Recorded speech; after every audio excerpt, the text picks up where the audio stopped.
Namaskaraha. Welcome to the Vedic Astrology Masterclass Series 2024.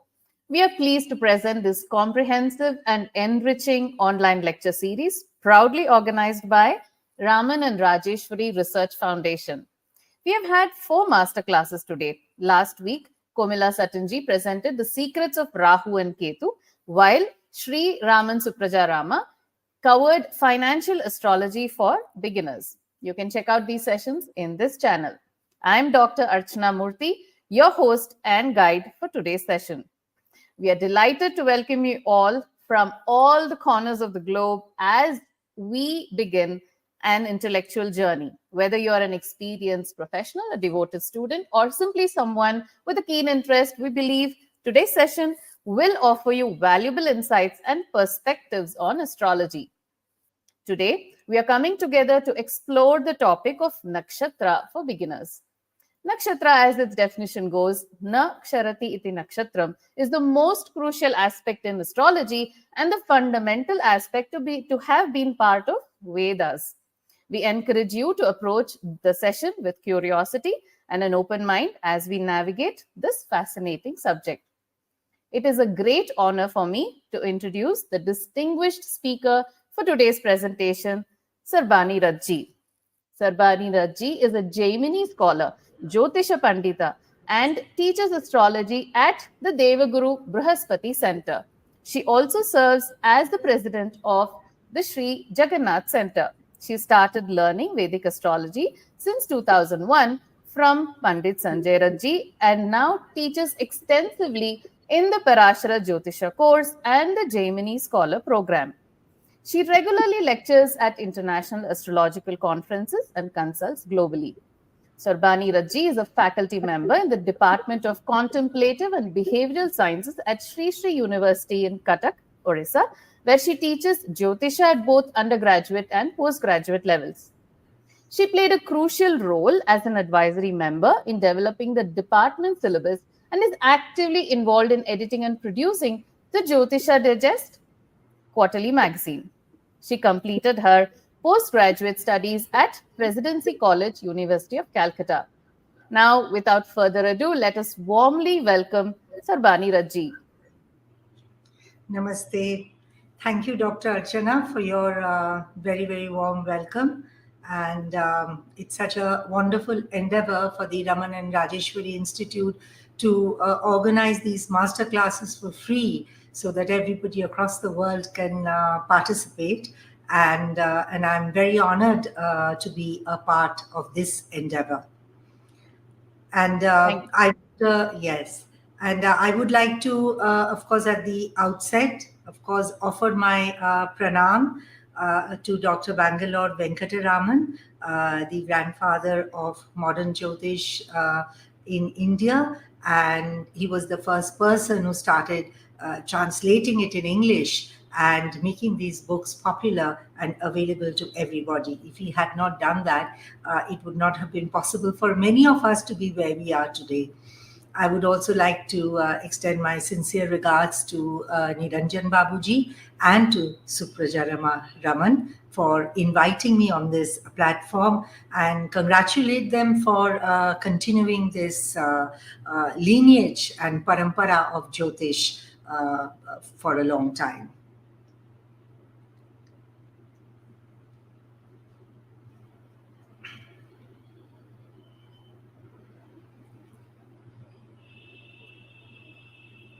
Ma'am, thank you for that, truly. And we are eagerly looking forward to your presentation. Over to you, ma'am.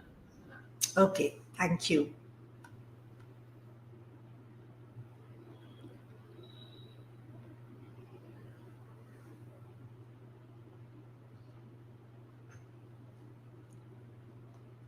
Om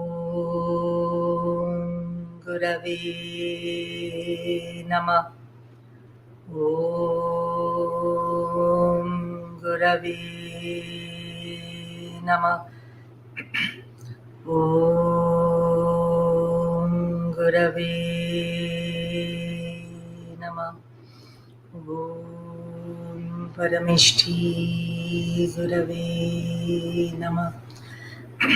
With Apologies for the late start to today's topic.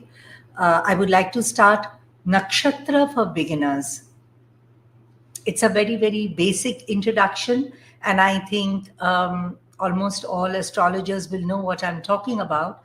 But nevertheless, if you are a beginner, then perhaps this will give a very good introduction to you.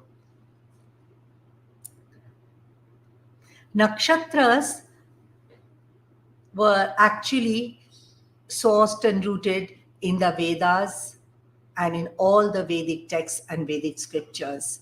So when the great rishis who wrote the astrology books or the astrology of the Jyotish Shastras, they assumed that all students of astrology would have the Sadharana Vidya of Nakshatra, which is known as Nakshatra Vidya. Now, this was possible in the olden times, in the Vedic times, as well as in the post Vedic Puranic times, when people who went to study the Shastras, they went to the Rishi's Pathshala. They stayed in their ashram for many, many days, and they learned all the basic Vidyas. And whether they studied Jyotish or not, they were given a basic knowledge about the nakshatras, about muhurtas, about panchanga, and then those who wish to pursue Jyotish in depth, they went ahead and pursued Hora Shastra and the other Ganita and detailed aspects of Jyotish. But what happens in modern days, we don't go to an ashram. We simply start from the beginning with our Hora Shastra text. So when you open the Brihat Parashara Hora Shastra or any other Jyotish text written by a Rishi, you will see that they say that now that you have the full knowledge of the Gola, of the Panchanga, the Siddhanta, and the Sadharana Nakshatra Vidya, let us proceed on discussing the Hora Shastra. So the Rishis are assuming you have studied perhaps the Surya Siddhanta and other texts which are like Surya Siddhanta, which gives you a lot of astronomical details.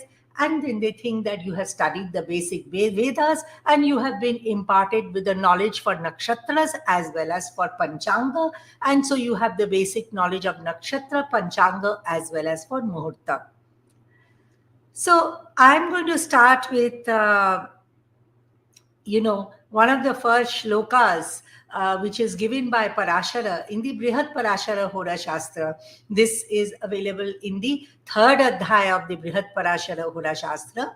There the Rishi tells us that Akashe yani drishyante jyotir bimbatya anekasha teshu nakshatra sangyani graha sangyani kanichit tani nakshatra namani sthira sthanani yani chai. So the Rishi is telling Maitreya that, when you look up at the night sky and you will see, Drishyante, you will see that there are many, aneka Jyotirbimba. Jyotirbimba are bodies of light. Many, many small bodies of light are dotting the night sky. You will see this photograph on this slide. This photograph is an actual photograph of the night sky, of the nakshatras, of the stars, and this is taken from the Hubble telescope. And if I go back to the title slides, these pictures of the nakshatras and stars are also taken from the Hubble telescope. So this is exactly what Parashara was telling us about, that the night sky is dotted with many, many Jyotirbimbas. And what are these Jyotirbimbas? These are Nakshatra Sangya and Graha Sangya. So from this you will know about Nakshatras and about Grahas. And what has he said? He said that these Jyotirbimbas, that these light bodies are bodies of light that you see in the night sky, some of them are moving and some of them are sthira, some of them are not moving. That which is moving in Jyotish we call Chara, and that which is not moving is called sthira. So our first definition of that which is sthira and that which is chara is given by Parashara with his definition by defining nakshatras and grahas. So that which is chara is moving are grahas, and that which are not moving are sthira are called nakshatras. Tani nakshatra namani sthira sthanani yani chai. Now, we have learnt in Jyotish that which is sthira is inert. It is associated with tamas guna, it does not have any light. But then, if for a minute we can pause and we can think about Shiva, Shiva is completely sthira.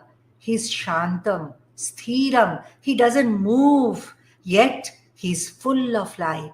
So, if you say that he is sthira and he does not move, but he is full of light, then that is a different kind of a tamas energy. That tamas energy is called Amrita tamas. And the nakshatras, in their sense, are like Shiva. Nakshatras are Shiva Swarupa because they too are sthira, not moving, fixed, yet they are full of light. Therefore, they are like Shiva and they share that Amrita Tamas like Shiva does.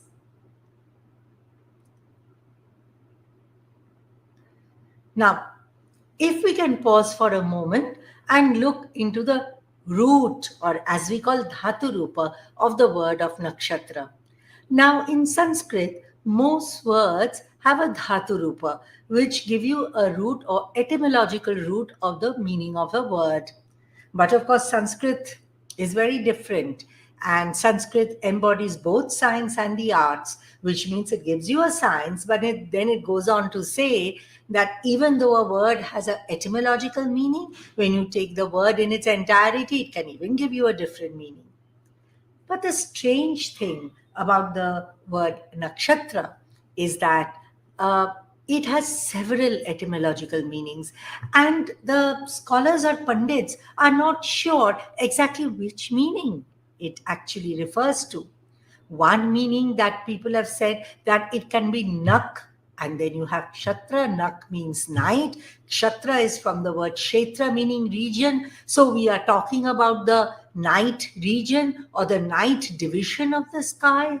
And in this night division of the sky, we can say Nak plus Kshatra or Na plus Kshatra, which is giving us a word, right?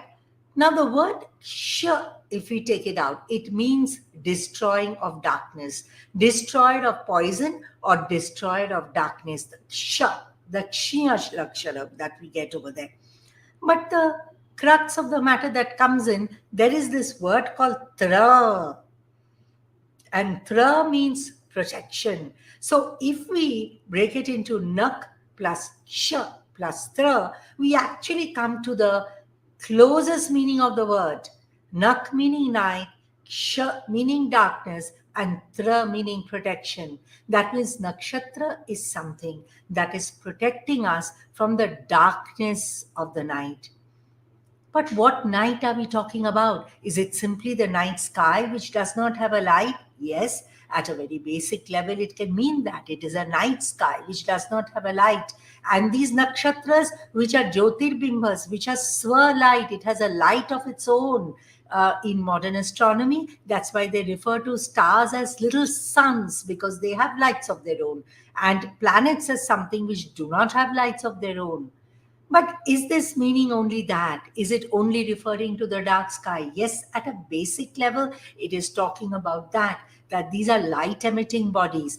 But at a higher level, it is also talking about the night of destruction, the Pralaya Ratri, very, very dark night which is all tamas, where there is no light, night which is of destruction, which is of the pralaya. Then who gives lights over there? Only nakshatra gives lights over there. And through the light of the nakshatra is protecting.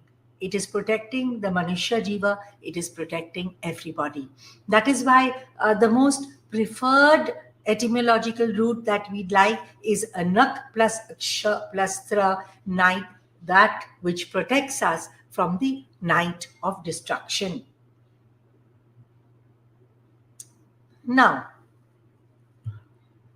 the nakshatras dwell very high up in the Svarga Loka. If you see this picture on the side, you can see that we have tried to do a three-dimensional depiction of the first three lokas, that the Bhuloka, Bhuvaloka, and Swaloka. You can see this is Bhuloka, which is represented by the earth, which has all the living beings. plants, animals, and human beings. This is also known as Martaloka, as derived from the word Mrityu. So this is known as the Bhuloka. Above the Bhuloka, we have the grahas. You can see all these grahas, Jupiter, Saturn, you can see Venus, Mars, all these planets. They are roaming above us in a loka above us known as the Bhuvaloka.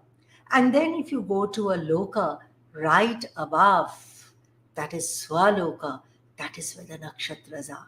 Swaloka means Svargaloka. Who lives over there? The Devatas are living over there.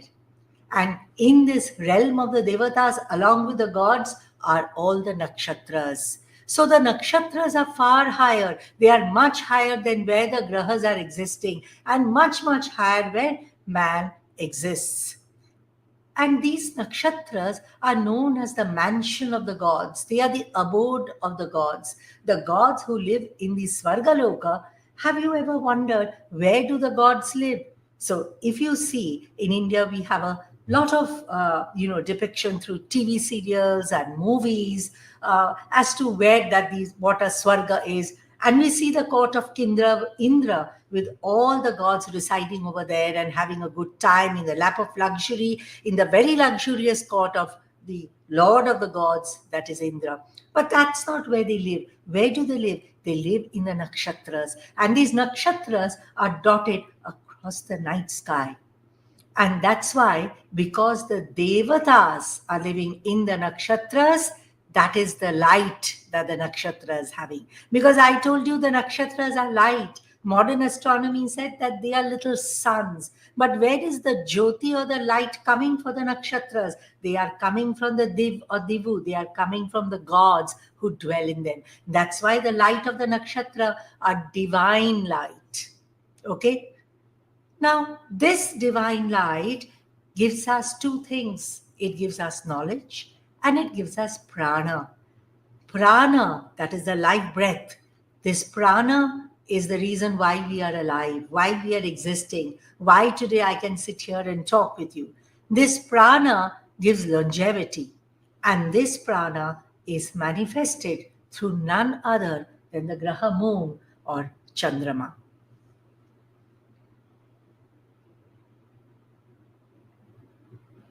Now, let us talk a little bit about the moon's orbit. Now, the moon normally takes 27.32166 days to complete a lunar revolution around the Earth. That means it is moving around the zodiac, all right, in that many number of days.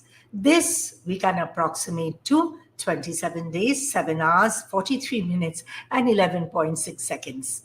This is known as a Nakṣatra Masa, or this is the sidereal month. And this sidereal month is measured by following the moon's path as it passes through each of the nakshatras. It is passing through each of the fixed stars. All right, its movement across the fixed stars is called the sidereal month or the Nakṣatra Masa. I must take a little detour over here and tell you that when we are talking about nakshatras, they are not a single star.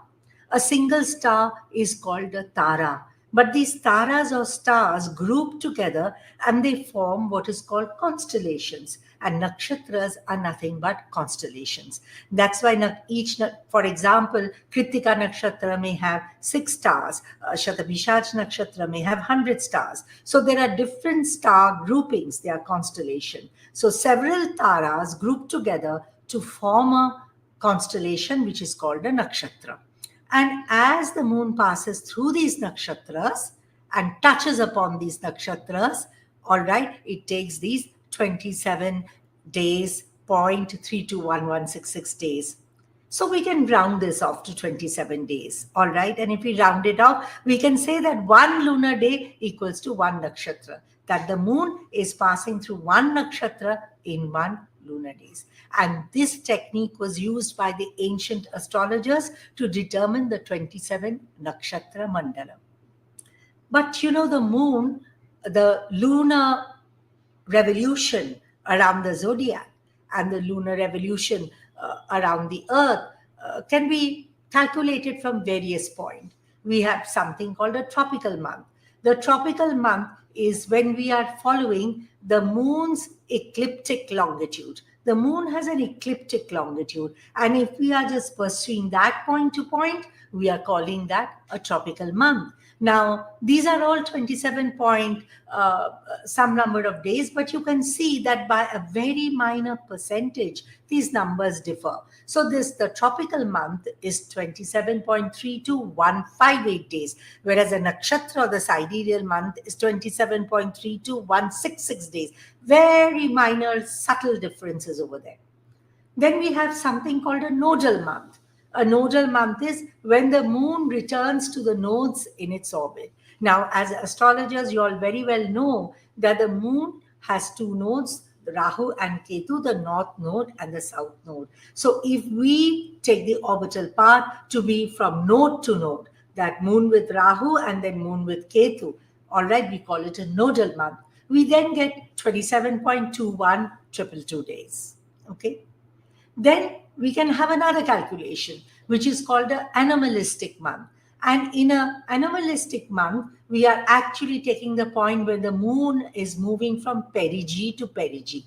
So now you must find out that when a planet kind of, moves in an orbital path vis-a-vis the Earth, it has 2 points, point where it comes very close and a point where it moves very far away, the apogee and the perigee. And this is related to the tides, and this is known as an anomalistic month. This is 27.55455 days.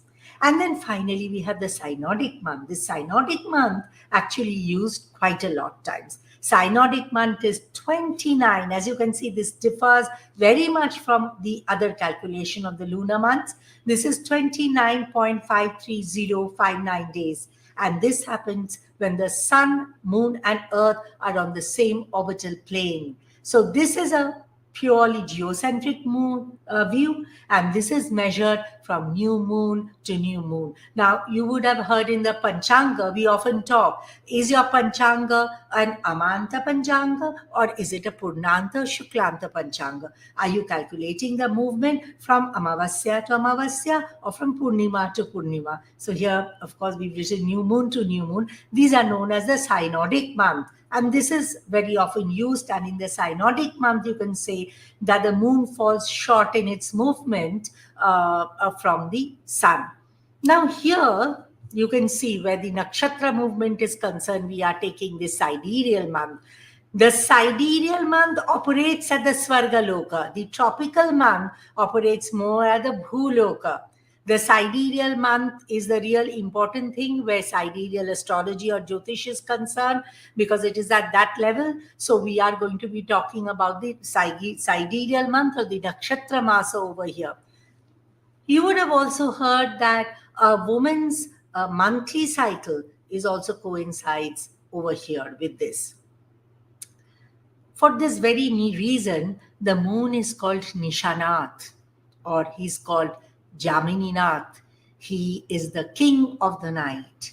And mythology tells us, mythology has a way of encapsulating that which we know in the Shastra, in the science. It encapsulates it in purely mythological or in a story format. So it tells us that Daksha Prajapati had 27 beautiful daughters, and the moon was married to these 27 daughters. These 27 daughters are none other than the 27 nakshatras. And of these 27 nakshatras, the moon really favored one nakshatra above everybody else, and this nakshatra was called Rohini. And then, of course, there is a longer story associated with this Rohini nakshatra, but which we are not going into it right now, because he favored Rohini, the other 26 daughters went and complained to the father. So the father then told Chandra that please give equal attention to all my daughters. Don't just spend more time with one of them. But Chandra didn't heed. He felt delighted every time he was with Rohini. You will see that when Chandra orbits or transits to Rohini Nakshatra, it is considered that Chandra is feels exalted also over there. Chandra is also in its Mula Trikona, that is in its Taurus Rashi. When it transits through Kritika Nakshatra, it takes a hell of a lot of time. It takes a much longer time. It dwells there for a very, very long time. It is exalted in Kritika as well as in Rohini as it moved forward over there. So, as a result, since Chandra did not listen to Daksha Prajapati cursed the moon that, that he will lose his light and he will lose the soma that is there in him. Now, remember this concept of the soma. I will come back to it later in the talk. Of course, later then, Chandrama went to Shiva and fell at the feet of Shiva, and Shiva took Chandrama and put him in his head, and for that reason Shiva's name is Shashishekara. And Shiva said, I can't remove Daksha Prajapati's curse, but I can redeem it, I can modify it. And as a result, what will happen? You will not lose your light altogether, but you will go through a period of phase. So for 2 weeks you will have light, and 2 weeks you will not have light. So that's how the phases of the moon came. And during the Amavasya, when there is no light at all, the soma that is there in the moon goes and resides in the trees. So we see that how moon is important to nakshatra, and as the moon touches upon every nakshatra, those points and those nakshatras are called yogatara, and this is used for those who study Panchanga in a great detail. So now you know how we get this 27 nakshatras from the moon's movement of the 27 days. Now, if we take the zodiac or the orbital path of Chandra, it is 360 degrees, and we divide it, the 360 degrees by 27, we will get 13 degrees 20 minutes. That means when we have 27 nakshatras, each nakshatra spans 13 degrees 20 minutes. So since moon takes 27.32166 days to circle the zodiac, it touches upon each of the stars over here. We have rounded this off to 27, as I discussed in the previous slide. That means we have rounded it off that per day Chandra in its movement is residing 1 day in one nakshatra. So by that we get the 27 nakshatras. And what are these 27 nakshatras? All of you know it. I will go through the names once, because to utter their divine names is like doing a prayer to them. So Ashwini, Bharani, Kritika, Rohini, Mrigashira, Ardra, Punarvasu, Pushya, Aslesha, Magha, Purva Phalguni, Uttara Phalguni, Hasta, Chitra, Swati, Vishakha, Anuradha, Jyeshtha, Mula, Purvashara, Uttarashara, Shravana, Dhanishta, Shatabhishaj, Purva Bhadrapada, Uttara Bhadrapada, and Revati. You can see here there is a nakshatra called Chitra. In English it is called the Spika.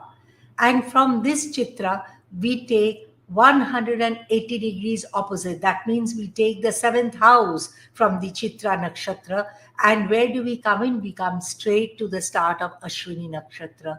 And it is this, from this point, the Rashi chakra is actually created.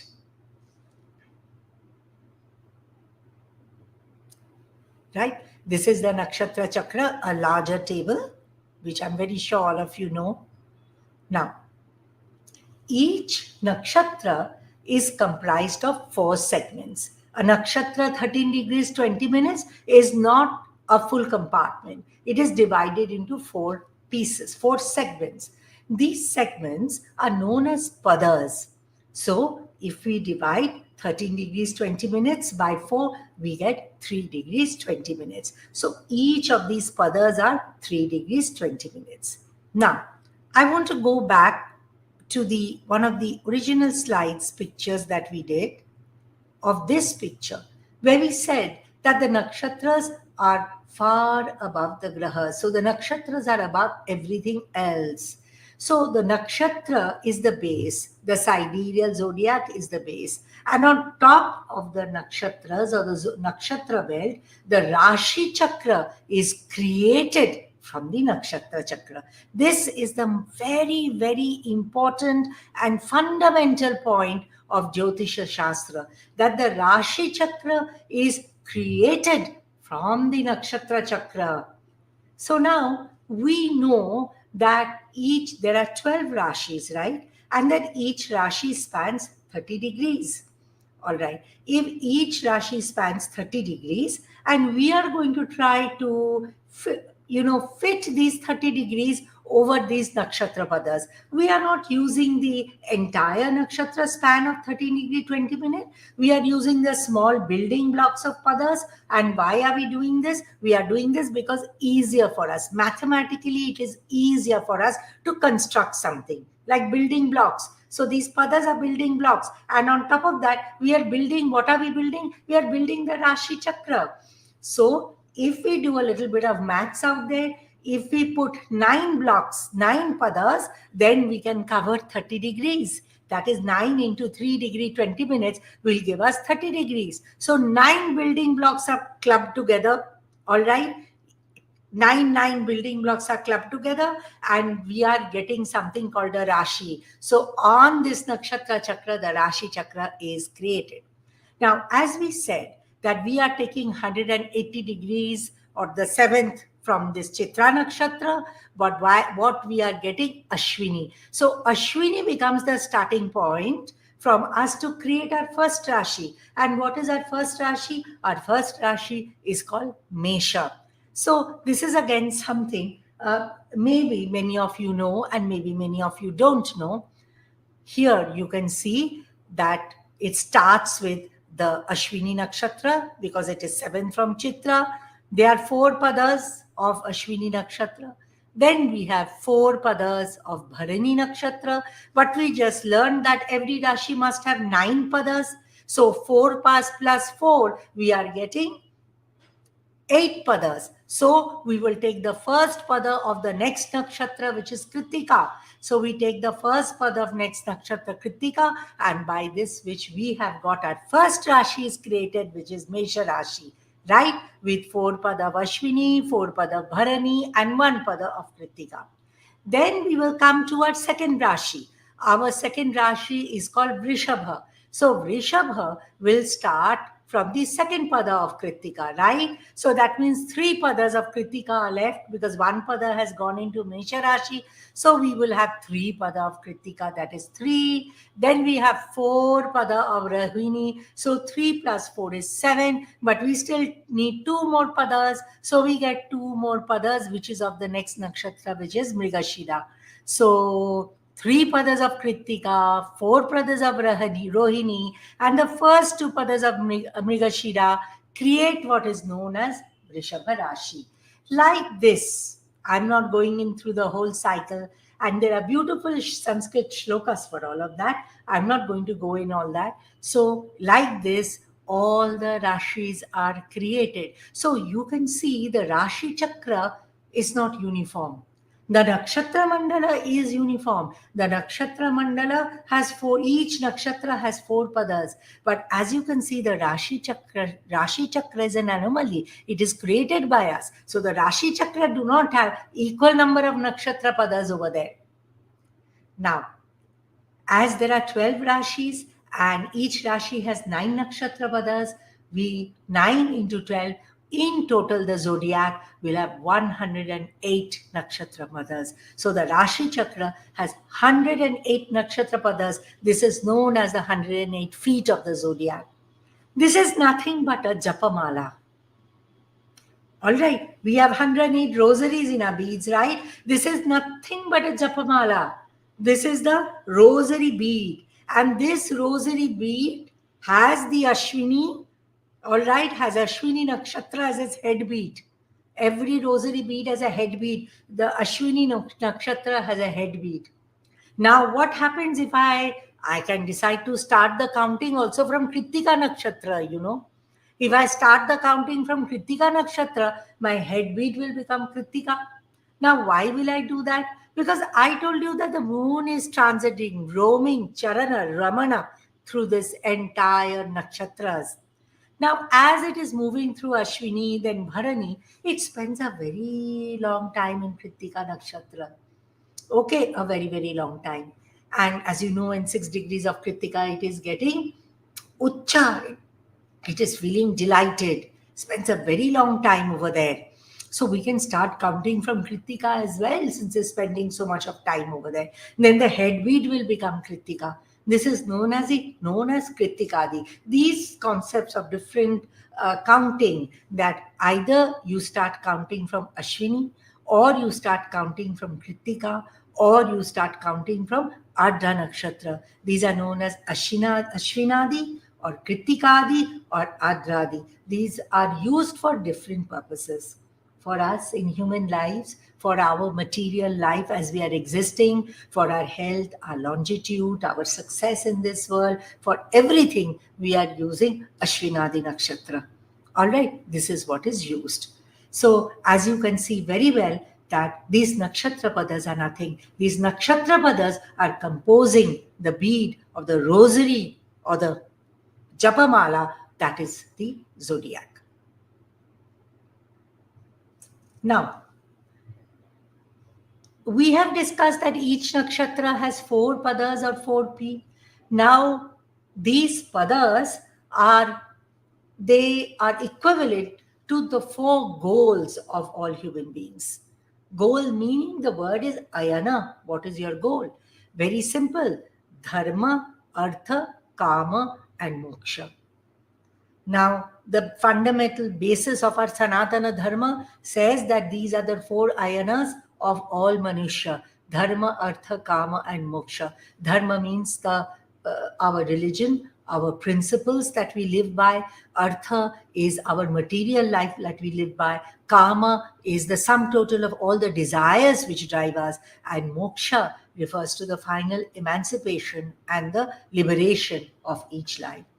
In our horoscope, these are symbolized by the trines to the first house, the 10th house, the 7th house, and 4th house. So the trines to the first house is known as Dharma Trikona, trines to the 10th house is known as Artha Trikona, the trines to the 7th house is known as Kama Trikona, and the trines to the 4th house is known as Moksha Trikona. So as I said, that the first pada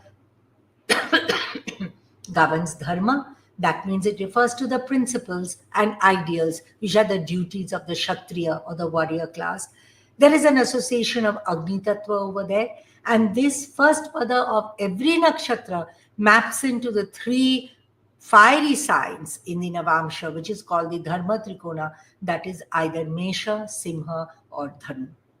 The second pada of every nakshatra governs artha. That means principle or ideals which are related to the duties of the Vaishya trading community. It refers to finances and wealth and management and production of finance and wealth. And the second pada of every nakshatra maps into the 3 earthy signs, that is of Artha Trikona in the Navamsha, that is to Vrishabha, Kanya, and Makara. Now, the third pada of every nakshatra governs the principle and ideals which are the duties of the Shudra. It relates to the working class. It means all kinds of desires that we have and the gratification of these desires. And the third pada of every nakshatra maps into the airy signs of either Mithuna, Tula, or Kumbha in the Navamsha. And finally, we have the fourth pada of every nakshatra, which governs the ideas of religiosity, spirituality, emancipation. These are the duties of the Brahmana or the priestly caste. And this, the fourth pada of every nakshatra, maps specifically into the what is known as, this refers particularly to the emancipation. That is the cycle of birth and rebirth and the desire to escape that and to get mukti. And this fourth pada of every nakshatra maps into the watery signs or Jalatrikona of Navamsha called Karka, Vrishtika, or Meena. Remember this because we are going to come back, because this actually gives a very important part in our idea of nakshatras. So as you see, so these are the rashis which are created. Okay, so before that, I want to go into one more thing. So now what happens if you do a little map? I told you that the padas are unevenly distributed in all the rashis, right? So for example, in Mesha Rashi, we can see it has, three padas, three dharma pad. The first pada, that is, it has the first pada of Ashwini, first pada of Bharani, and first pada of Kritika. And then it has the second pada of Ashwini and Bharani, third pada of Ashwini and Bharani, and fourth pada of Ashwini and Bharani. So you can see it has three first padas and two padas of the other three. That means the first pada, which is the dharma ayana, that pada is stronger. Now we see that the dharma pada is associated with Agni or Agni Tattva. That means the dharma component of Mesha Rashi is very strong. Similarly, if you calculate of the other rashis, you will see for Vrishabha, it has more of second padas, which means that the Prithvi pada or the Prithvi angle is more stronger in Vrishabha Rashi. You can do this calculation on your own, but when you do, you will see that basically the Dharma pada is high in Mesha, Simha, and Dhanu. You will see that the Artha padas are maximum in Vrishabha, Kanya, and Makara. You will see the Kama padas are maximum in number in Mithuna, Tula, and Kumbha, and the Moksha pada is maximum in Karka, Vrishchika, and Meena. Isn't it very, very interesting? That means this now is giving also the nature of the Rashi. The Nakshatra pada is not only creating the Rashi, it is giving the nature of the Rashi. It is saying that these are the Dharma Trikona. This is also the Agni Trikona. It has the energy of Agni. The Artha Rashis have the energy of Prithvi. The Kama Rashis have the energy of Vayu. And the Moksha Rashis have the energy of Jala. So what has the Nakshatras given us? It has created the Rashis, number one. It has given the Ayana of the Rashis. All right. Do they belong to a Dharma Ayana, Artha Ayana, Kama, or Moksha Ayana? We know that then naturally the Karka, Vrishchika, and Meena are naturally they belong to the Moksha Ayana. And they are also giving a Tattva, the energy element, that are they predominantly fire? Are they predominantly earth? Are they predominantly air? Or are they predominantly water? So have you realized that all this is given by the Nakshatra and the Nakshatra Padas? The Nakshatras are giving all these qualities to the Rashis. So that is how fundamental the Nakshatras are. Now we know that all the grahas are in some Nakshatras, and we also know that they will belong to certain padas of these Nakshatras. If you open the software will give. So now all of them have a certain meaning. But in all of them, what is the most important? The Lagna Nakshatra is very important. The Lagna Lord's Nakshatra is very important. And the most important is the Moon's Nakshatra. The Lagna Nakshatra will give the nature of the native's intellect. What is the kind of intellect the native had? So you are going to open up your chart, because today's lecture is theoretical and I'm not doing charts today. You will open up your chart and you will find your Lagna Nakshatra, and you will see that Lagna Nakshatra is there in certain Nakshatra, and you will see the pada of that Nakshatra, and you will determine at least the ayana and the nature of it.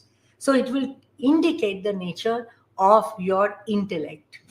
Then we examine the pada of the Lagna Lord's Nakshatra. This is known as Paka Nakshatra. Lagna Lord's Nakshatra is Paka Nakshatra. I'll give you an example. I'm Meena Lagna. My Lagna Nakshatra is Revati. All right. So I will look up Revati Nakshatra and the pada it is in. It is in the Moksha pada or the fourth pada of Revati Nakshatra. My Lagna Lord is Jupiter. All right. And this Jupiter is placed in Shatabhishaj Nakshatra. So this Shatabhishaj will be my Paka Nakshatra. All right. And what will this Paka Nakshatra do? It will determine the motivation or the goal, my goal. It will determine the goal. That it will be a defining principle in determining my goals and my ideals, because my brain will be operating in that manner. And finally, which we will talk about in length later, is the moon's nakshatra. And the moon's nakshatra pada, as you know, is very, very important, because this gives the conditioning that a native has. This determines not only my longevity and health, but it determines the interaction I have, not only with the members of my family, but as well as with the members of my community. All right. We now go into another sphere. Now, remember, we talked over here that the moon takes 27.32166 hours. So if I go back, this was 27 days, 7 hours, 43 minutes, 11.6 seconds. So now in the sidereal month, in the Nakshatra Masa, we have rounded off to 27 days, right? And we got the 27 Nakshatra Mandala. You are very clear about that. But what about this balance of 7 hours, 43 minutes, and 11.6 seconds? What about this balance? So this balance has to be adjusted, right? So this adjustment is done. What we would do is we would create a hypothetical nakshatra. A hypothetical nakshatra. This is also called an intercalary nakshatra, but this is actually a hypothetical nakshatra. And this 7 and 3/4 hours is adjusted in this hypothetical nakshatra. And this hypothetical nakshatra is called Abhijit. And this Abhijit then becomes the 28th nakshatra. Now, a question is, how are we fitting it in? Does this nakshatra have 4 padas? Right? How is it working out? Which ayana is it? Aren't you almost by now, these questions are going to be coming into your mind. Now, the Shastras have given us shlokas in which they have told us that each nakshatra spans 60 ghatikas. This is a time measurement. And what we normally do is that we change ghatikas into degrees. This is something those who are studying Jyotish, you know that ghatikas and dandas and palas are given as one measurement unit in Jyotish, and we constantly convert them into spatial measurements. So they have given that the one nakshatra spans 60 ghatika. Now we already know that one nakshatra has 4 padas. That means each pada must be measuring into 15 ghatikas, right? Because 15 into 4s are 60. Now, if the shlokas tell us that the span of Abhijit is 19 ghatika, that means immediately I can minus 15. That is one full pada of certain nakshatra is there. So one full pada of a certain nakshatra and plus a little bit more, meaning 15 ghatika and plus 4 ghatika. All right, this 4 ghatika, so one pada is 3 degree 20 minutes, which is 15 ghatika, and this other 4 ghatika gets translated into 0 degrees 53 minutes 20 seconds. So that means this full Abhijit Nakshatra is 4 degrees 13 minutes 20 seconds. This is the span of the nakshatra. Oh, I see. And where are we fitting in this kind of weird 1 plus pada? It's basically a 1 pada nakshatra. Where are we fitting this in? As I said, we have this shlokas for this, which I've not quoted here so as not to confuse you.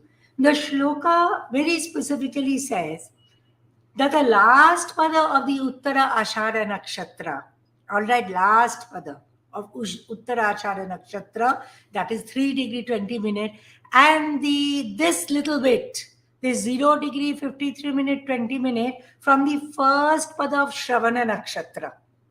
All right, this comprises together what is known as Abhijit. Okay, and where does this map into? This maps into Makara, the Kali Yuga Rashi. This precise area is 6 degrees 40 minutes to 10 degrees 54, 13 of Capricorn, the Kali Yuga Rashi. Okay, that is where it maps into it. Now, the last pada of any nakshatra is called a moksha pada, right? Okay, remember this. That's why I did the ayanas with you. So this nakshatra is just little more than one pada. Now, for Manushya Yoni, for us to take birth, a nakshatra has to have Purna 4 padas. If it doesn't have Purna 4 padas, we cannot be born. That is why no Janma nakshatra of a human being can be in Abhijit. No Janma nakshatra of a human being can be in Abhijit nakshatra, because Abhijit nakshatra does not have 4 padas, which is necessary for the 4 yonis of nakshatra for a human being. Now, this has only one pada. That means it is going to represent some other being, some other special being. And this being can be like a god, a celestial being. And we see that this full one pada is moksha pada. Let me take you back over here. So the shlokas tell us it is the last pada of Uttarashara. As you can see, this is Makara Rashi. This is the last pada of the Uttara Ashara Nakshatra. Last pada means moksha pada, and a little bit of the dharma pada of Shravana, of the first pada of Shravana Nakshatra. Now the first pada of any nakshatra is the dharma, little bit of that. So it's a little bit of dharma, and it's almost all of moksha. Now, what does this mean for us? That means this entire nakshatra is moksha pada, right? This entire nakshatra is moksha pada. That is why only a celestial being is born over there. Okay? The devata of this nakshatra is none other than Sri Hari. This nakshatra, it is considered the highest of all nakshatras, and it is considered the most spiritual of all nakshatras. Now, if this nakshatra is not existing spatially we have the 27 nakshatra mandala, right? It is there somewhere in between, that which the eye cannot see, that which is comprised only of moksha pada, that which is lauded and decided by Sri Hari himself. So that means it refers to some other spiritual kind of a domain, right? It is talking about some other spiritual kind of domain. This spiritual domain, which spiritual domain is it talking about? That means it is interconnecting between our nakshatra mandala. Remember the Ashvinadi nakshatra mandala by which we are connected into this universe, into our world. By this Ashvinadi nakshatra mandala, there is this little bridge, an unseen bridge, by which if we can cross it, Sri Hari will take us out of this whole cycle of birth and rebirth. Now, the question comes across, why is Makara Rashi called the Kali Yuga Rashi? For this, there is something called a Saptarishi Chara. The Saptarishi, by the after Pralaya, what would happen is when all the entire world and everything that is created in this world dissolves and dissipates, Sri Matsya Avatara, then in the form of a boat, rescues that part of every Srishti which is indestructible, which is the Vedas. But somebody has to carry the Vedas, and who carries the Vedas? But the Saptarishi carries the Vedas. Now, each Manvantara has, or each Yuga will have a Pralaya, and in all these, every Pralaya of every Yuga, there are different sets of Saptarishis, and these different sets of Saptarishis will gather all the Vedas, and they will ride this boat which is actually a Rupa of Sri Matsya, by which they escape the Pralaya waters and they go into the new Yuga, in which Sri Vyasadeva appears as the avatara of Vishnu and Shiva and recategorizes these Vedic structures, all these Vedic books. And it is said that there is a dasha which calculates this movement of these Saptarishis, and this is known as the Saptarishi Dasha. It is said that Kali Yuga actually began in Magha Nakshatra, and Kali Yuga, this whole movement is actually anti-zodiacal. This is called the Upper Savya movement, and starting from Magha in an Upper Savya movement, Kali Yuga then ends in Makara. It ends in Makara. The Kali Yuga Rashi that is rising over there is called Purva Ashara, and it ends over there. And right at the end, what do we have? But we have Uttara Ashara Nakshatra. Today, about 1 hour at about 4 o'clock, I was just interested and I looked up what is the nakshatra on which I'm going to speak on nakshatra, and I saw it was Uttarashara Nakshatra. And my whole focus today to you was speak to you about Abhijit, and it's very interesting. It is Uttarashara Nakshatra. That is why Uttarashara Nakshatra is a very sensitive nakshatra. You will see that a lot of people have a lot of, they have a lot of turbulent experiences at this time. Even the world often passes through many turbulent experiences at this time. There is a horoscope which is known as the horoscope of the Kali Yuga from the start of the Kali Yuga, and there they have, of course, the Purva Ashara Nakshatra rising. But as they say that the beginning was from Magha Nakshatra, and then right after the end of Kali Yuga, we have Sri Hari coming, tiding you over Abhijit Nakshatra, and then the new Nakshatra will begin, the one after. That means with Shravana, the full thing of Shravana, the new era begins. There is a way that nakshatras also span out during the day, and it is said that Abhijit Nakshatra rises up into the midday. That is why also the midnight and the midday, that is when the sun is absolutely at the zenith, which is Vishnu Muhurtas, are also known as Abhijit Muhurtas. This is one of the most important learning that we also have from the nakshatras. Now, if we incorporate the Abhijit Nakshatra, we then get a 28 Nakshatra Chakra, all right, by which after Uttara Ashara, we have number 22 as Abhijit, then we have 23 as Shravana, 24 as Dhanishta, 25 as Shatabhishaj, 26 as Purva Bhadrapada, 27 as Uttara Bhadrapada, and 28 as Revati. So your question may be, when do we use the 28 Nakshatra Chakra and when do we use as 27 Nakshatra Chakra? So by now it would be very clear for you. Where Abhijit is concerned, we are talking about an extremely high spiritual plane, right? So on matters related to exclusively spiritual questions, spiritual calculations, the 28 Nakshatra Chakra is used. But for all our Dainandin, regular practices and living, we use the 27 Nakshatra Chakra. All right.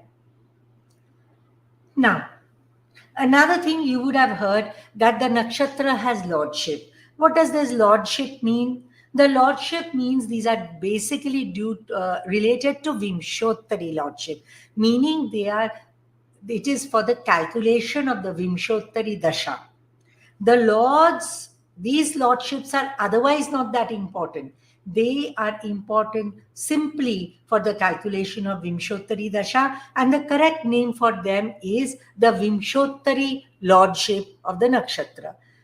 Many of you already know that, and you can see that here that Ashwini, Magha, and Mula are lorded by Ketu, Bharani Purva Phalguni Purva Ashara lorded by Venus, Kritika Uttara Phalguni Uttara Ashara lorded by Sun, Rohini Hasta Shravana lorded by Moon, Mrigashira Chitra and Dhanishta lorded by Mangal, Ardra Swati Shatabhishaj lorded by Rahu, Punarvasu Vishakha Purva Bhadrapada lorded by Jupiter, Pushya Anuradha Uttara Bhadrapada lorded by Shani, Aslesha Jeshtha Revati lauded by Mercury. Of course, in our tradition, we have a little memory aid where, I was taught this actually 20 years ago, that if you sum up the total, for example, Ashwini is nakshatra number 1, Magha is nakshatra number 10, which adds up to 1, and Mula is nakshatra number 19, which is 9 plus 1, 10, which again adds up to 1. So all number 1 is Ketu's nakshatra. So in this way, if you know the numbers of the nakshatra, you can have a very simple memory aid about remembering which nakshatra is there in which number. Now, there is one other thing that I wanted to tell you. Nakshatras, as you learned, had tattvas, right? So now even the padas can be very finely divided into the pancha tattvas. You can go into a more finer division in that. Nakshatras have what is known as drishtis also.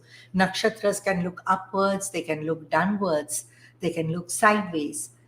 Nakshatras have a gati. They can move in a direct movement, they can move in a apasavya, that's savya nakshatra or apasavya nakshatra, right? They can move direct or move in an anti-zodiacal manner.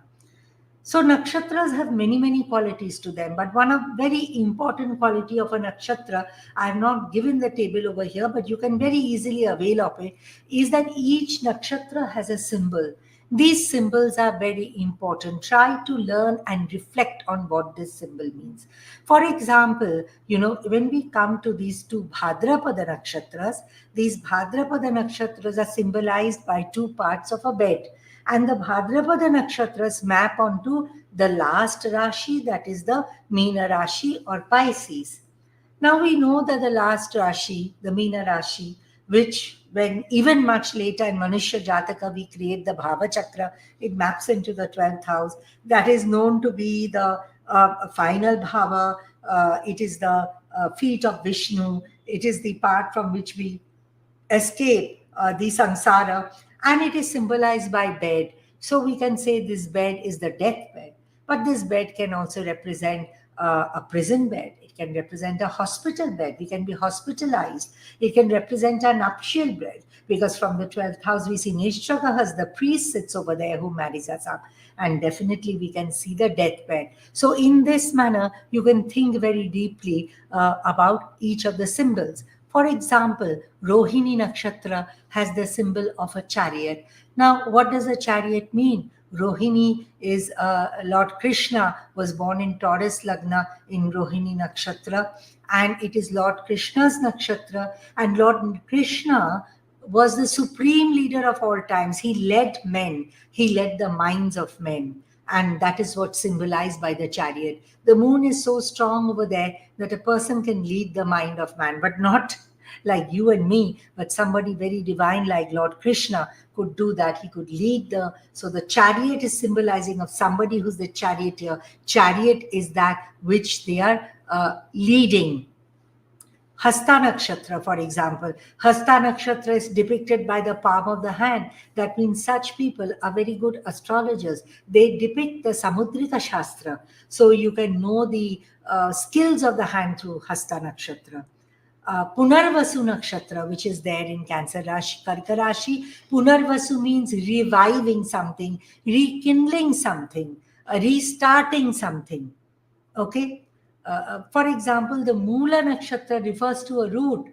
What root are we talking about? Mula Nakshatra maps into the 9th house of our horoscope, the 9th Rashi into Dhanu. And in the 9th house, 9th Lord, as we know, is the carrier of our Prarabdha Karma. And we are entering the world through there. So that Mula is carrier of, if anybody has Janma Nakshatra in Mula, that means the person has a lot of karmic baggages over there. That is why we consider that point to be Nakshatra Gandantas. So there are certain 3 points which we call Nakshatra Gandantas, where there is a crossing between Mercury, where the nakshatras lauded by Ketu and nakshatras lauded by Mercury, and in the junctions of fire and water sign, we have these Gandantas, that is, these of Ashwini, Magha and Mula Nakshatra, we have these Gandantas where life can become very, very turbulent over there. So in this manner, we can study nakshatras in many multiple ways. But as I said, the symbol, for example, Shatabhishaj nakshatra has the symbol of a pot, and it said it is pot of medicine or the pot of soma. And Shatabhishaj meaning the 100 lights, or 100 Vishaja meaning 100 herbs or 100 doctors, which are all there residing in that pot. Rahu as a lord over there of Shatabhishaj plays a role, because Rahu has the capacity to dig deep and really discover these 100 medicines. So you can really spend a lot of time on the symbol of each of this. Now, if I were to discuss that, it would have taken me the entire session to discuss this with you, and that's why I have not done it. And you will find a lot of literature by people who have written on nakshatras. You can easily find these symbols. So my advice to you would be that you should know the names of the nakshatras, you should know the numbers of the nakshatras, all right, and you should know the symbol of the nakshatras, and try to memorize this, what these, or at least understand what these symbols reflect. When you go into very advanced nakshatra studies, there is concept of Navatara Chakra, where nakshatras are grouped into groups of 9. As you can see, even here I have done groups of 9. Nakshatras are divided into groups of 9, and a certain table is created starting from either your Janma Nakshatra or your Lagna Nakshatra. And they can, this entire chakra then which is created have an entire different meaning, and we see which graha in our chart is placed in which of these nakshatras. So Navatara Chakra is very higher studies. Even higher studies would be, we can say that the nakshatra mandalas exist in different lokas. There is a nakshatra mandala in the Bhuvaloka which relate to us, but above that there may be another nakshatra mandala which is used by the devas. Do you know that the devas have their own nakshatra mandala? So when you say nakshatra, which nakshatra chakra are we talking about? We only know about this 27 and 28. There may be another nakshatra mandala over there. We don't even know about it. It is used and Ramana by the devatas. Before we end today, I'm going to discuss the most important thing, that is our Janma Nakshatra. Our healing processes in our life. Remember, I told you that the nakshatras carry prana, and they give us knowledge and they give us prana. And the prana manifests in our life through Chandra. And how does Chandra manifest it? Because Chandra is transiting all the nakshatras and touching upon each of the taras, and the Chandra is directly connected to us. Therefore, the healing process starts with the worship of the nakshatra devatas. So, the devata of the nakshatra, where a janma or a natal moon is placed, that devata becomes very important. All right.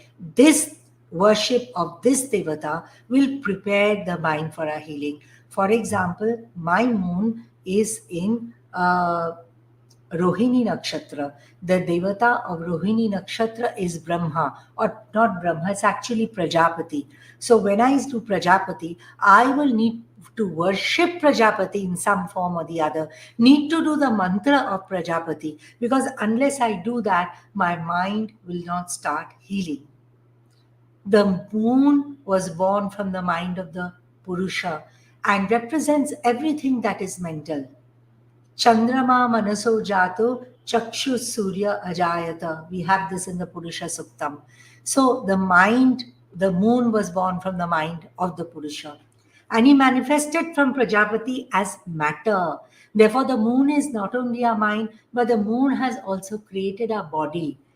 And all that is matter and form within this universe and without this universe, whether gross or whether subtle, is the moon. The moon reflects the sun's light, and by reflecting the sun's light, it is the medium by which can transform the energy of the sun into matter, either matter or rai. This gets digested by our Jatharagni, and it enters as rai or food nutrients enter into our bloodstream. So the moon does this role of converting the energy of a sun and converting that into matter. It takes the prana from the nakshatras and it manifest by entering our bloodstream in the form of prana, in the form of oxygen. That is why the blood, which is carrying the nutrients of the food and the oxygen through the red blood corpuscles, are both represented by Chandra. The moon, which is the presiding deity of matter or rai, carries the food or the rai to the body organs in its subtle or elemental form and transform the prana from nakshatras in the form of oxygen, which is carried by the red blood cells in our bloodstream. So it's a very, very important thing. The moon is doing that, transforming the energy of the sun, transforming the prana of the nakshatras. Therefore, the nakshatra where moon is placed is absolutely essential for our body and for our mind and any kind of healing and any kind, even for me to exist, to feel happy, to have a good life, to connect with this entire community, to connect with my family. That moon has to be in a very strong place. What Varuna is to the waters, what Surya is to the skies, Chandrama or the moon is to the nakshatras. And we say, as the moon moves through the nakshatras, just as the sun moves through the rashis. And this very swift moving raha, moon has very high vayu because it is extremely fast moving, and therefore it is able to manifest this prana of the nakshatras, and thereby it controls the longevity. The real controller of longevity is, of course, the nakshatra. The moon creates the body and is the mind, and the prana, he takes the prana and manifests them into our blood. Therefore, it is able to tap into this source. The nakshatra who's driving the prana, driving the red blood cell, who are the carrier of oxygen in our body, the nakshatra is driving that oxygen. I can say, oh, I've had a bad throat. It's difficult for me to speak. My pranas are low. Who is driving this prana for me? My Janma Nakshatra, which is Rohini, the Devata of the Janma Nakshatra, is driving that. That is why, remember, worshipping the Janma Nakshatra is very, very important. It is the first step of healing. Have you understood this? Do you want me to repeat it? The moon is manifesting, transforming the energy of the sun into matter by breaking it into rai or food particles, which is carried by the blood as the form of rai or nutrients and delivered to the various body organs. All right, it takes the prana, the breath from the nakshatras, and it is able to convert it into oxygen, and using red blood cells as carriers, it is there in the blood, right? So the carrier of this, the real source of the prana, is the Janma Nakshatra. So the Janma Nakshatra needs to be strengthened each time, and we can start this by worshipping the Devata of the Janma Nakshatra. That is why we always say that on your Tithi Pravesha day annually, please do a Rudravisheka on your Janma Nakshatra day. Please do an Ayusham on your Janma Nakshatra day. Please do a Rudravishek anytime for Ayu Vriddhi on your Janma Nakshatra day. Now you understand why Janma Nakshatra day is used. Now, this is the other most important part of today's lesson. This is going to be my last segment, and that is the Devata of the Nakshatras. Now, I started by telling you that the Nakshatras are suffused with divine light. They are suffused with divine light. That's why they are Amrita Tamas. That's because the Devatas dwell in them, and that is being carried to us, and we are suffused and we are benefiting from it. Now, in the Vedic times, the nakshatras were known by the names of the devatas. Nobody was bothered with the lordship of the devatas. The lordship of the devatas, I told you, are for the purposes of Vimshottari Dashakatu. They are known as Vimshottari lordships, right? So that is not important. What is important are the devatas. And if you see some olden day scriptures, you will say, and when the moon resided with Mrigashira and Jupiter resided with Uttara Phalguni, when the moon resided with Soma and Jupiter was with Bhaga. This is the way the scriptures write. They will not write they were in Mrigashira, that they were in Uttara Phalguni. They will refer to the Devatas. that when the moon was with Soma and Jupiter was with Bhaga and Mercury perhaps was with Indra, that is the way the language of the Vedic is. They speak like that. They will not take the names of the nakshatras. The names of the devatas were taken because the devatas were primary. Now, who are these devatas? This is very important, and I want all of you to fold your hands and say the names of the devata. So it starts with Kritika, as you see. So for Kritika, it is Agni. For Rohini, it is Prajapati. For Mrigashira, it is Soma. Now I'll take a pause. The names I have used for the nakshatras over here are the Vedic names, which may differ slightly by our modern day use of names. So for Kritika, it is Agni. For Rohini, the devata is Prajapati. For Mrigashirsha, the devata is Soma. For Ardra, devata is Rudra. For Punarvasu, devata is Aditi.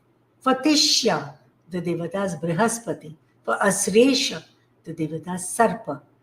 Magha, the devatas are Pitris. For Purva Phalguni, the devatas are Ariyama. For Uttara Phalguni, devatas Bhaga. For Hasta, devatas the Savitra or Savita. For Chitra, devatas Indra. For Swati, devatas Vayu. For Vishakha, devatas Indragni. For Anuradha, the devatas Mitra. For Jeshtha, the devatas Indra again. For Mula, the devatas Niritti. For Purva Ashara, devatas Apa. For Uttara Ashara, the devatas Vishwadeva. For Shrona, the devatas Vishnu. For Sravishtha, the devatas Vasava. For Shatabhisha, devatas Varuna. For Purva Proshtapada, devatas Ajayikapada. For Uttara Proshtapada, devatas Ahirbudhanya. Revati, devatas Pusha or Pushan. For Ashvayuja, Ashvayujo, devatas Ashvina. For Apabharani, the devatas Yama. Now you can see here, Mrigashira was called Mrigashirsha. Pushya Nakshatra was called Tishya. Aslesha is called Asresha. Come right down, you can see that Shravana Nakshatra was called Shrona. Dhanishta was called Sravishta. The Bhadrapadas were called Proshtapadas. Ashwini was called Ashva Yujo and Yama was called Apabharani. All right. And here you can see that many of these devatas are Vedic devatas. You can see Soma, you can see Pusha, Bhaga, then you can see over Indragni, you also have Mitragni. These are all Rigvedic devatas. And you can also see that Indra is mentioned about a couple of times, I think, but definitely for Shatabhichas, the devata is Varuna. Now, these whole details and references are given in the Krishna Yajur Veda, in the Taittiriya Shakha, Taittiriya Aranyaka, Taittiriya Brahmana. You will get all these details. There is no other source for nakshatras. Everything is a copy from here. And when you read these, you will see they actually talk about the Adi and Pratyadi Devata of nakshatras as well. And not only are they talking about Adi and Pratyadi Devata of nakshatras, they have also given the mantra. For example, for Rohini, I will share this because my Janma Nakshatra is Rohini, and I would like to share this little secret with you. So you can see that it is the creator, it is Prajapati, right? And it is given in the Taittiriya Brahmana that the mantra that should be recited for this is Ka. That means Ka Adi. They give the mantra for each of them. That is the Hiranya Garbha Suktam needs to be worshipped for Rohini Nakshatra. If you come to Varuna, they have given the Rigvedic, they are all Rik mantras that are given her. The Idam Raja Varuno Raja Adhirajo mantra is given her for Varuna Nakshatra. I remember the offhand for Rohini Nakshatra and for Shatabhisha's Nakshatra, because one is my own Janma Nakshatra and the another is my husband's Janma Nakshatra. So these are something I have it off my head. In this manner, you must do this. All the mantras that they are referred to here are basically Rigvedic mantras. one should try to get hold of the Vedic mantras. Many of them are easy, many of them are not that easy. Who said the nakshatras were easy? And our worship begins today from the worship of our nakshatra devata. All right, on those words, I would like to end. As you know, it is a very, very vast subject, and I just try to give you a very general overview for beginner level. As the theme for the 2024 Masterclass edition happens to be beginner's theme. Om Guravi Nama. I hand this over to you, Archana. Thank you, ma'am. Ma'am, that was an enlightening presentation on the most fundamental concept, 27 nakshatras, and a very interesting detail on Abhijit Nakshatra. I found the information on the nakshatra symbols also very interesting. Let's now invite our audience to participate in a question and answer session. To our audience, please, if you have any questions, please type them in the chat box. We'll make every effort to address as many questions as time permits.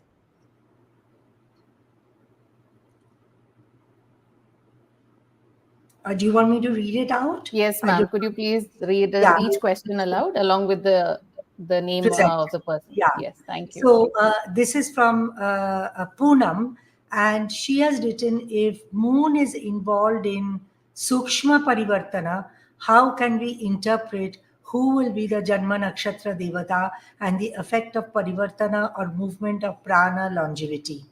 Poonam, the Janma Nakshatra doesn't change. The Sukshma Parivartana comes in for certain analysis of results, etc. But whenever we do any deity-related calculation, for example, your Atma Karaka, if it is in any Parivartana, your Atma Karaka doesn't change, your Ishta Devata doesn't change, your Dharma Devata doesn't change, your Janma Nakshatra will never change. You are born in that, despite the Sukshma Parivartana.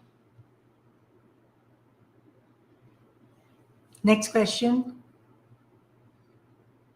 Okay, the next question is from Dr. Ashish Mishra. What are the nakshatra arudas used for? Ashish, this is a very advanced question. So since I have addressed things at a very, very basic level, I will not answer this because this takes me into a very different direction. Okay, please excuse me. Next question, please. The concept of nakshatra arura itself is a very advanced concept. Just the way the concept of Navatara, these are all very advanced concepts.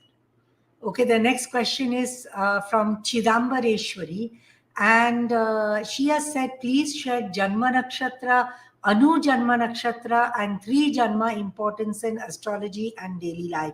See, Chidambareshwari, we believe that the moon, physically the moon was in a particular Janma Nakshatra, and that Janma Nakshatra is important.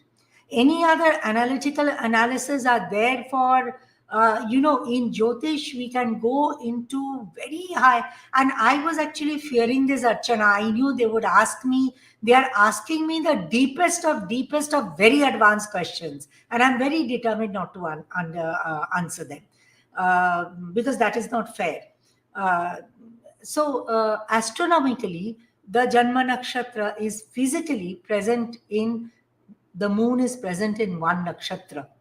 For analysis purposes, we can decipher many other sub-nakshatras, but physically it is in one Janma Nakshatra, and it is directly getting its prana and from this nakshatra, and it is going to convert it from there. So for me, if I'm born in Rohini, that Rohini remains my Janma Nakshatra. I have told you the importance.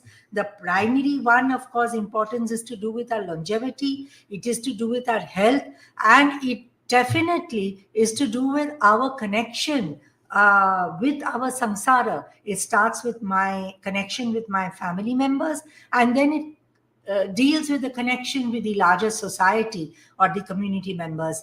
And all this is ruled by a Janma Nakshatra. That Janma Nakshatra must be well placed. That Janma Nakshatra should not be, I mean, these are additional points which I can share at this level. That Janma Nakshatra should not be associated with malefic planets. For example, my Chandrama, it is in Rohini. In Rohini, I also have Mercury. That Mercury is causing a disturbance to that Chandrama. In the same Rashi, I have Mangal. All these grahas are causing disturbances over there, huge amount of disturbances. So naturally, the purity of the Janma Nakshatra is also getting diluted because Chandra also happens to be the Vimshottari Lord of Rohini Nakshatra. In this manner, we must examine. Can I have the next question, please? I guess we'll wrap up today's session. Those were some really good questions. And yes, ma'am, those were very advanced questions, I understand. Yes. True. And I'd like to offer a heartfelt thanks to our viewers, to each of you for your active participation and insightful questions. Your participation is very important, and it enhances our discussions as well. And on behalf of everyone, I would like to express our sincere gratitude to you, ma'am, for imparting your invaluable knowledge and deep expertise. Thank you so much. Thank you, Archana. Thank you, ma'am. As we conclude today's session, I want to remind you, for our viewers, that this is just one of the many exciting sessions we have planned in our Vedic Astrology Masterclass series. Our next session will be held tomorrow, that is Sunday, the 14th of September, where we will explore Mighty Saturn for beginners with none other than Pandit Sanjay Rathji. We look forward to another enlightening experience and hope you will join us again. Until then, stay curious, stay inspired, and keep pushing the boundaries of your knowledge. Dhanyavadaha.